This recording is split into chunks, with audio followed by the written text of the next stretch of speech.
Here we are in front of Nathan's Famous Hot Dogs. I think it's been here since 1914. It's a very meaningful place to me because when I was a little kid, my dad was diagnosed with bone cancer, and when he got out of the hospital, he would always take me here to eat at Nathan's on Sunday. And then there used to be a custard stand where that clam bar is, and we used to always have hot dogs, and I'd have pistachio custard every Sunday when the warm weather. But the thing about Nathan's that's great is, of course, it's iconic nature. But when in the warm weather, these doors aren't here, and you can just, you know, you have full access to the grill man and the soda. And what was cool was, in the 60s, you used to not have mustard and ketchup pumps. There would just be big bowls of it.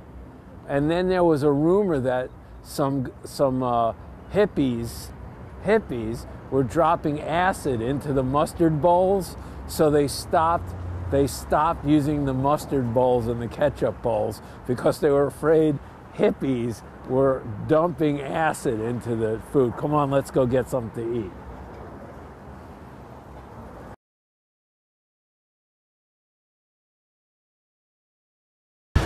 This building behind me over my right shoulder, that's the 60 or the 60th Precinct house. That's the precinct that covers the Coney Island area of Brooklyn, and, not coincidentally, is Mo Prager's old precinct house. When I was considering setting a novel in Brooklyn, of course I wanted to set it in Coney Island, and I thought, gee, you know, let me set it in Mo's old neighborhood and you know, next to my old neighborhood, because like I've said before, if you can't write a crime novel in a place like Coney Island, you can't write a crime novel. So yeah, it was a practical choice on my part to have Mo work out of the 60, but there was also another reason why I chose the 60. Strangely enough, my dentist, my childhood dentist's office was right over there, and I actually used to sit in the dentist chair.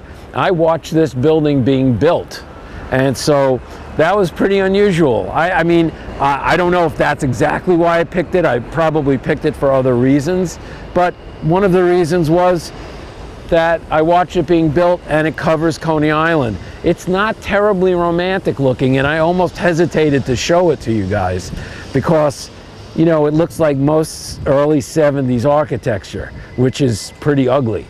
Another reason I chose it was that anybody who knows anything about civil service relations in this city knows that firemen and policemen have a very sort of rocky relationship. At times there's a simmering rivalry between them, and sometimes it almost breaks out into open warfare. So I always thought it was interesting that the city, in its infinite wisdom, put a station house and a firehouse right next to each other. So there you have it, Mo's Precinct House.